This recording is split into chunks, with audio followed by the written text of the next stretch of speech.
Hi, Vampyresskiss here. We just got back from the rental car agency, which a little plug for them. We use budget, always have. I get good deals because we rent from them so much. And the reason I'm doing this video is because this is the first time ever they upgraded us to an SUV. It's a Nissan Rogue. And to be utterly honest with you, I've never even been in an SUV. I've never drove an SUV. So this is going to be kind of exciting because, yeah, I've never been in one. I mean, wow. This is like uptown girl stuff, you know? I mean, it's a nice looking little car. I mean, I can't say I'm real thrilled that it's a Nissan, you know, after all the trouble we've had with Stella. But, I don't know, it's still pretty cool. Sorry about the sun. Yeah, David drove it home. He said that, of course, you know, we're Okies from Muskogee. It's got the backup camera. It has, what else did he say? For some reason, he thought it had a phone in it. I told him I'm pretty sure that's just Bluetooth. And what was the other thing he said? Oh, it was something. Oh, internet. I told him it doesn't have internet in it. It'd have to be your own Bluetooth internet, I'm sure.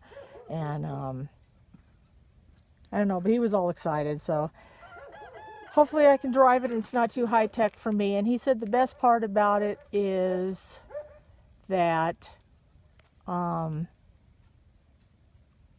it doesn't have that thing where when you are stopped at a light, the engine turns off like it does on the newer cars that are out there, which that was something I didn't really like on the Chevy Malibus that we rented. So I think before I stop this video, I will open this up. Of course, you people probably all own SUVs. I don't. Like I said, we're pretty oaky here. That does look pretty nice. Doesn't have too many miles on it. It has 17,777 miles on it. It's pretty good. So I don't know. I'll tell you one thing I'm not going to like about it. I've got probably $3,000 worth of electronics coming with us on this vacation, and there's no actual real trunk. So I'm not real happy about that. So, you know, they say if people can see what you've got, you're in more danger of getting ripped off. So we'll be carrying the electronics with us all the time that we're out. David's got a backpack, I got a backpack. So, okay, and I also kind of wanted just to videotape anything that could be wrong with the car too, so they can't ding us when we come back home. Okay, well, we're getting ready to go. So Arizona, here we come. Yippee-ki-yay. Okay. So it's Vampyresskiss out. Bye, y'all. Hi again, Vampyresskiss here. We are back from our little excursion to Arizona, and I was going to finish up my thoughts and feelings about the car that they rented us. So here we go. First, I want to make a disclaimer that, you know, the newest car I own is right there. It's a 2002 Ford F-150. So realize that this review is totally based on him. That's Jack. Okay, first thing is, okay, when you open the back trunk, it goes up by itself. But if you don't know to push the button, it just goes right back down. I don't get it. I mean, why does it do that? It makes no sense to me. The only way it'll stay up is if you push, we'll let it go up, this button here, and it stops it. And then when you want to let it back down, you push the button again. Now that makes absolutely no sense to me why it would go up and then come back down. I mean, in addition to that, it makes absolutely no sense. Why does it have to be electronic? It just seems like one more thing that could go wrong with the car. I mean, I have a van Ruby, that I have no problem lifting up her thing. And you know, you can buy these arms, you know, when the air in them gives out. It's not a big deal. I don't know why they insisted on doing that. Okay, you can see here it's got pretty good cargo room, and we didn't do this, but I actually think that possibly, maybe, no, maybe, I don't know, maybe there's, no, maybe not. Maybe it is only 2-row seating. I'm not sure why that would come out of there. Let's see what this says. Oh, it's hidden storage. Well, it wouldn't be too hidden if a thief got into your car. But we didn't really mess with anything back here other than to just put our stuff back here. So, and everything fit fine. My other slight complaint is that, and this, you know, in my van, it's the same thing. When your stuff is back here, it's very vulnerable to a thief seeing what is back there. I covered everything with a blanket while we were traveling so that it wasn't so easy to see, which, you know, I'm not going to fool myself. A thief wants in your car, a thief is going to get into your car. So the other thing I wanted to show, which I don't understand this either. Okay, like if you lock the car up, but if you have this thing close to this, it still allows you to unlock it. And I don't understand that. Even though I've locked the car, when this is close to that, it'll unlock the car. You have to be a distance away, because I'm not sure. Now the rest of the car is locked. See, I've got this in my hand though. I'm not sure exactly what the reasoning is in that. I'm just confused. And you know, here, I'm going to also say something here. We rented this car from Budget. I like Budget because Budget is pretty inexpensive for us. Oh my God, what a mess. Angel's a pig. Anyway, because I get some really killer discounts from them. But on the downside, Budget doesn't tell you anything about I don't know what that does. About the car you're renting. And a good example of this is the first time we rented from Budget, we got a Volkswagen Passat, and it was a turbo. Oh my God. Yeah, can you see Vampy out there with the turbo? Oh my God, I made so many mistakes. I almost burned the engine up in it, and it just was, it was a nightmare. I mean, that was when we went back to Memphis, and we were supposed to go on to Nashville and on to, that's the place where they have Mardi Gras. What's the name of that place? Oh, I can't remember. Anyway, and we were supposed to go to Dallas and stuff, and didn't make it because the traffic was terrible, the humidity was terrible, and then the car was terrible on top of it. We turned around, we came home, and we ended up going to Arizona because I know Arizona a lot better.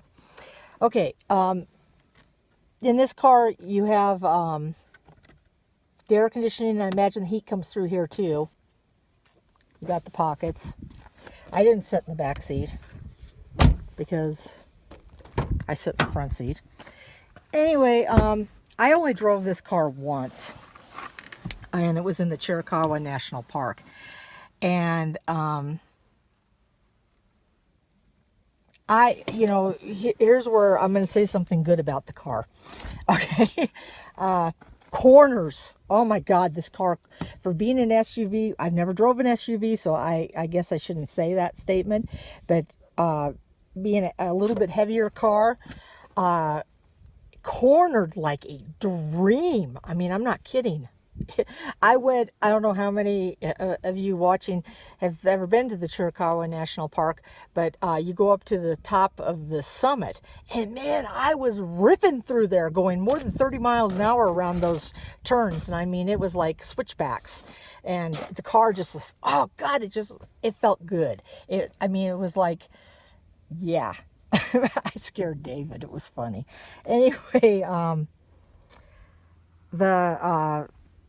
that I really liked. Another thing I really liked was, let me get inside here.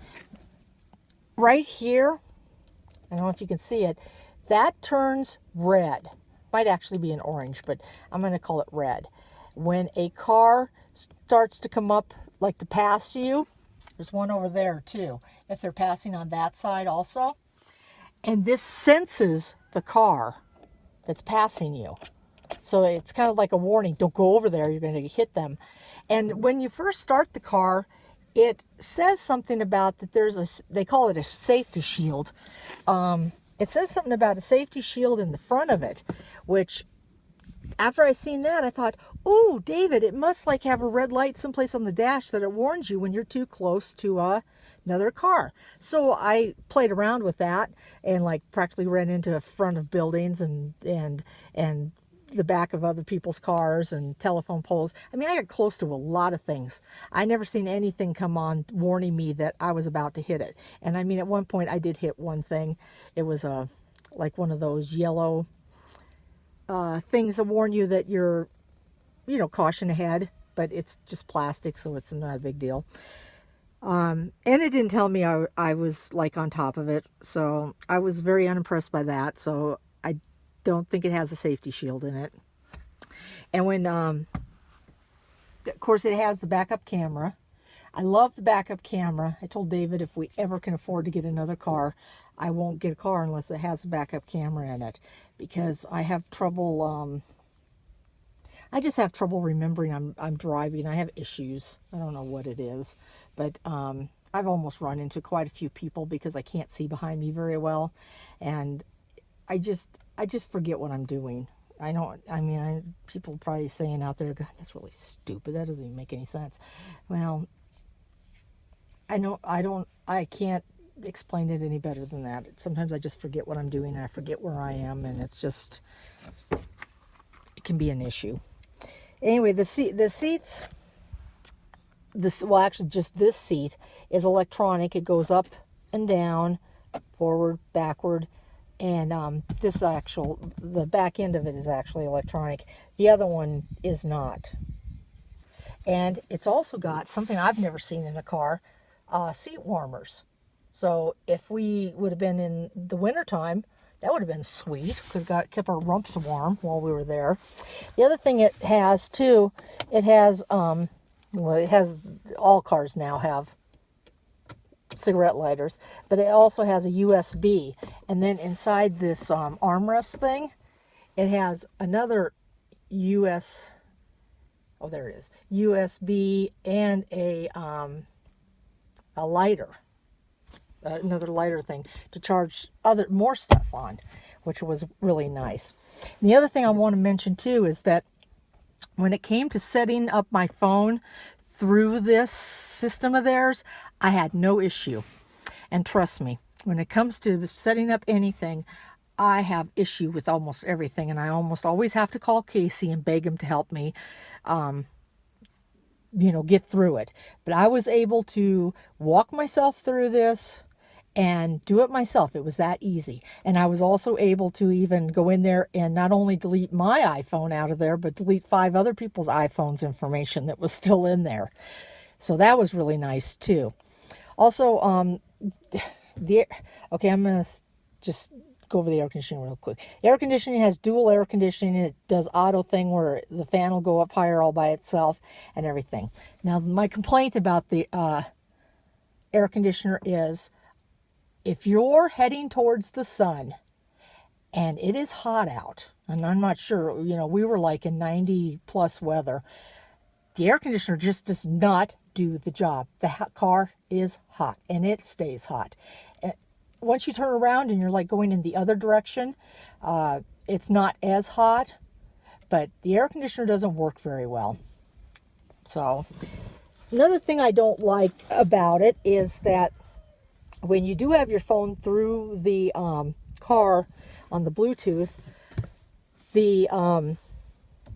like when I was sitting in the passenger seat and I answered the phone, the person couldn't hear me very well. It took a few phone calls for us to figure this out. The speakers got to be somewhere near the steering wheel so that the driver, because it's obviously for the drivers why it goes through the car.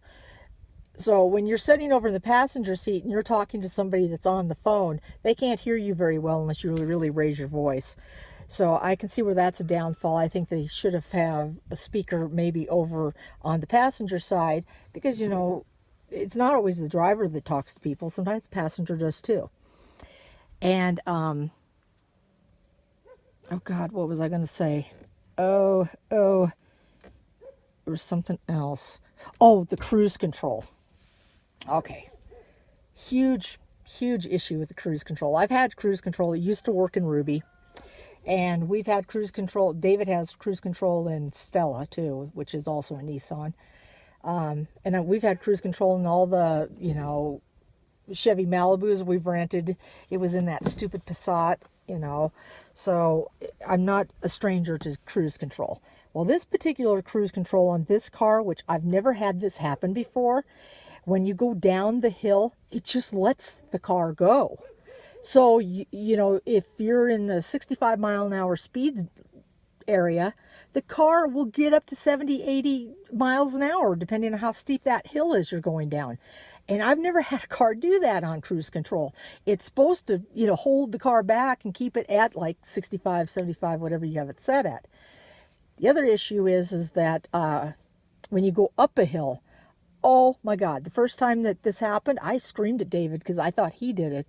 I have much respect for my cars. My cars to me are my family. I love them like I do my family, and they are the world to me. I would never disrespect a car like this.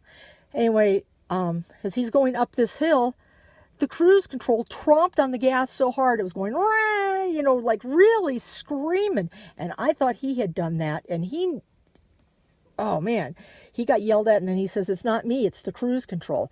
Well, that right there, I would never use the cruise control for that reason, because there's no way I would disrespect my vehicle in that manner. I don't care if it is made for that. As far as I'm concerned, that's disrespect, and that's where I stand on that. Now, after that happened a couple of times, because David kept using the cruise control, I started going through what little bit of a manual they gave us, and I swear to God, I would have thought, because of this being an SUV, an upgrade from a full-size car, this would have been a six-banger. It wasn't. This is only a four-cylinder car. Now, what is the point in making an SUV, which is heavier, a little bit bigger than a full-size car, and making it a four-cylinder car? I mean, to me, that is just... I know it's because of fuel economy, but this is how I feel. If I'm buying an SUV, I personally want only an 8-cylinder SUV. I don't care about the gas mileage, because if I'm shopping for an SUV, I'm not shopping for fuel economy. I'm shopping for the fact that it can tow, it can hold a lot of people, it's got a lot of power underneath it. That's what I am looking for. And this car should be a 6-cylinder, in my opinion. If it was a 6-cylinder, I wouldn't think it would sound like it's choking itself to death going uphill when the cruise control tromps on itself. So,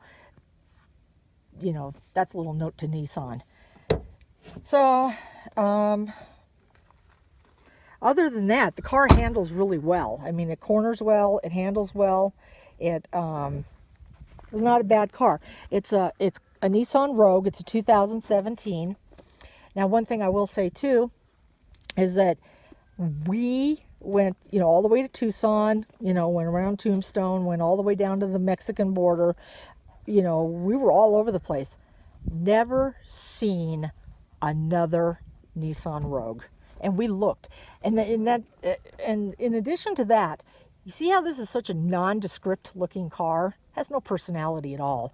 Anyway, every time we went out to a parking lot, we had a hell of a time finding the car, because it looked like every other car that everybody else owns. Has no personality to it.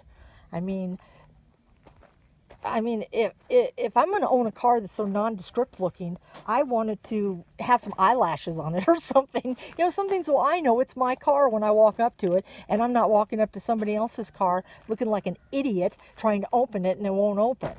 I mean, yeah, I don't like this like gunmetal gray color anyway, which actually is the same color that David's Nissan is too. But I don't know. I know Stella. She like, you know, I never lost her in a parking lot. But she also knows that Kim needs help, and she always helps me find her. So, same thing with Ruby. Same thing with Jack. I never, you know, I want a car that has some personality, has you know, has a soul. There you go. I want my car to have a soul. So, that's my opinion on the Nissan Rogue. If I was going to rate this car, okay, I'm going to give it 2 different ratings.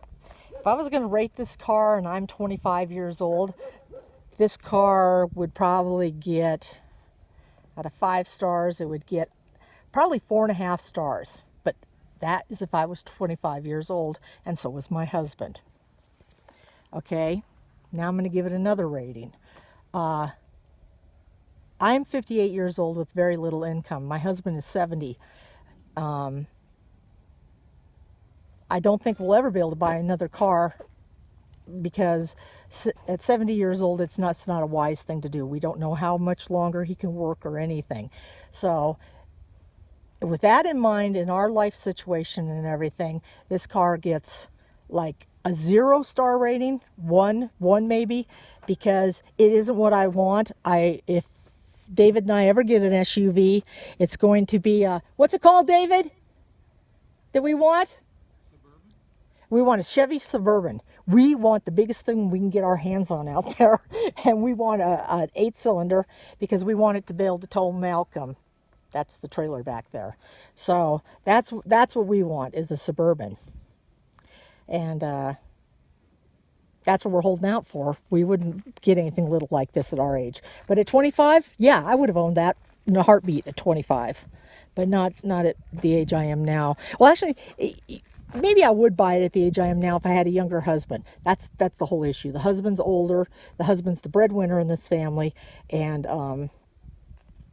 I got to keep that in mind because I just am not in a position where I could work a full-time job myself that could earn the kind of money that it would take to make the car payments.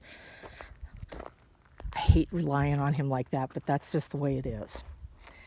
So, there's my breakdown of the Nissan Rogue. Oh, the other thing was the motor sounded really solid in it when it wasn't like, you know, in cruise control, revving up, revving down, which I cannot say that about the Chevy Malibu. It seemed like after we had the Malibus, and this is every one of the Malibus too, and they all had low mileage on them, under 10,000. This one had 17,000 on it. Seemed like after we went a couple thousand miles in them, they started sounding kind of rough and kind of loud. This car didn't do that. This car sounded solid and well built throughout our whole trip. So I was very impressed with that too. So if you're young, you got money, got a good job, you like Nissan, this is probably the car for you. Otherwise, I'd say move on and find something else. So this is Vampyresskiss saying, I'll see you guys all later. Bye.